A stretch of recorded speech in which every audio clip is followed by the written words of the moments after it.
अरे तुझ्याशी बोलतोय मी, तुझ्याशी.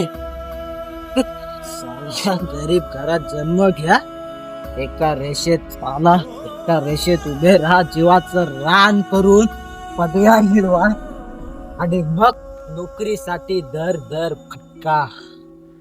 10-12 हजाराची नोकरी मिळवा आणि मग रोज बॉसच्या शिव्या.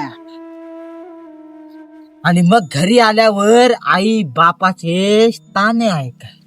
अरे शेजारचा पोरगा तर तुझ्यापेक्षा जास्त कमवतोय, मग तू का कमी कमव. आणि मग एक इच्छेसाठी लग्न का, आणि मग ते दुहेरी करण्यासाठी मुलं जन्माला. एक एक करून सगळं मिळवा आणि मग साला एकदाचा मरा. अरे एकीकडे एकट्याने यायचं, एकट्याने जायचं, आणि त्या मधल्या साला हा जीव घेणा प्रवास. हा प्रवास